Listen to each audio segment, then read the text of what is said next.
Kapra circle పరిధిలోని టీఎస్ఏఎసీ కాలనీలో BRS నాయకులు సింగిరెడ్డి సోమశేఖర్ రెడ్డి యువసేన ఆధ్వర్యంలో నెలకొల్పిన మహాఘననాథుడిని మాజీ మంత్రి BRS party working president Kalvakuntla Taraka Ramarao సందర్శించి మహాగణపతికి ప్రత్యేక పూజలు చేశారు.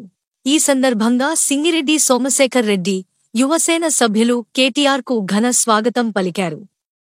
వినాయక చవితి సందర్భంగా మహాగణపతిని ఏర్పాటు చేయడం విజయవంతంగా 26 సంవత్సరాలు పూర్తి చేసుకోవడం, మాజీ మంత్రి కేటీఆర్ రావడం చాలా సంతోషంగా ఉందని సింగిరెడ్డి సోమశేఖర్ రెడ్డి, కార్పొరేటర్ సింగిరెడ్డి శిరీష సోమశేఖర్ రెడ్డి, యువసేన సభ్యులు తమ ఆనందం వ్యక్తం చేశారు.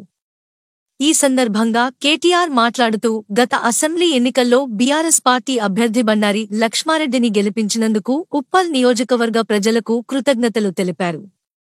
గత 10 సంవత్సరాలుగా తెలంగాణ రాష్ట్రాన్ని ఎంతో అభివృద్ధి చేశామన్నారు.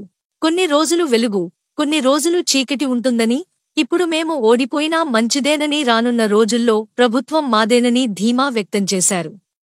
కేటీఆర్తో పాటు ఉప్పల్ ఎమ్మెల్యే బండారి లక్ష్మారెడ్డి, బీఆర్ఎస్ నాయకులు సింగిరెడ్డి సోమశేఖర్ రెడ్డి, పలువురు కార్పొరేటర్లు, మాజీ కార్పొరేటర్లు, బీఆర్ఎస్ నాయకులు, కార్యకర్తలు, స్థానిక ప్రజలు, భక్తులు పెద్ద ఎత్తున పాల్గొన్నారు.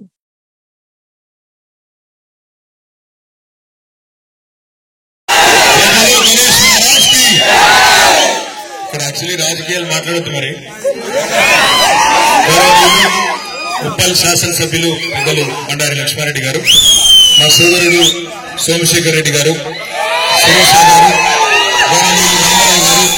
గౌరవనీయులైన మిగతా కార్పొరేటర్ సోదరులు, మాజీ కార్పొరేటర్ గొల్లూరి అంజయ్ గారు, ఆశీష్ గారు, ఇంకా ప్రభుదాస్ గారు, తర్వాత ప్రవీణ్ గారు, బన్నాల గీతా గారు, ఇంకా చాలా మంది గౌరవనీయులైన దేవేందర్ రెడ్డి గారు, పన్నాల మహిపాల్ రెడ్డి గారు, బేతాల బాలరాజ్ గారు, సాయిజన్ శేఖర్ గారు, ఇంకా పేరు పేరున ఎవరెవరి పేర్లు అయితే నేను చెప్పలేదో వాళ్ళు మనసులోనే తిట్టుకోండి, బయటికి తిట్టొద్దు చెప్తూ, మరి నేను ఇన్ని కెమెరాలు ఈ మధ్యలో ఎక్కడ చూడలేదు.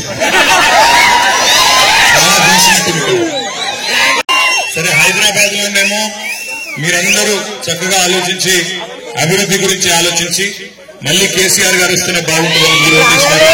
కానీ గ్రామాలలో వాళ్ళు చెప్పిన అడ్డగోలు మాటలకి మోసపోయి ప్రజలు మరి ఈ రోజు వేరే రకంగా తీర్పిచ్చారు. బట్ ఏమి బాధ లేదు, ఎందుకంటే 10 ఏళ్లు అధికారం ఇచ్చి 10 ఏళ్లు మీరు నడపండి రాష్ట్రాన్ని అప్పచెప్పి మళ్ళీ ఈ రోజు కొత్త పాత్ర ఇచ్చారు. ఎప్పుడైనా పెద్దలు కూడా చెప్తారు, అప్పుడప్పుడు చీకటి వస్తేనే వెలుగు కూడా తెలుస్తుంది. ఇవాళ ఈ ప్రభుత్వం వచ్చిన తర్వాతనే కేసీఆర్ గారి ప్రభుత్వం ఎంత బాగా ఉన్నదో దాన్ని బట్టి చాలా మంది మాట్లాడుతూ ఉన్నారు. 9 నెలల్లోనే తేడా ప్రస్ఫుటంగా కనబడుతున్నది. ఒకసారి గుర్రాన్ని చూసి ఆ తర్వాత గాడిదని చూస్తే ఎట్లా ఉంటుందో ఇవాళ అట్లే ఉంది. కానీ నేను ఎక్కువ మాట్లాడింది, కానీ ఒకటి మాత్రం వాస్తవం, అధికారం ఎవరికీ శాశ్వతం కాదు, మాకు కాదు, ఆయనకు కాదు, ఇంకెవరికి కాదు. ఉన్నంత కాలం ప్రజలకు ఎంత మంచి చేసినామా, ఎంత కష్టపడ్డామా, ఏమైనా మంచి చేసే ప్రయత్నం చేసినామా అనేది ముఖ్యం. తప్పకుండా నిర్మాణాత్మకంగా ఒక ప్రతిపక్షంగా ఉప్పల్ నియోజకవర్గ అభివృద్ధికి, ఏఎస్ రావు డివిజన్ అభివృద్ధికి మా వంతుగా పూర్తి స్థాయిలో కష్టపడుతూనే ఉంటాం.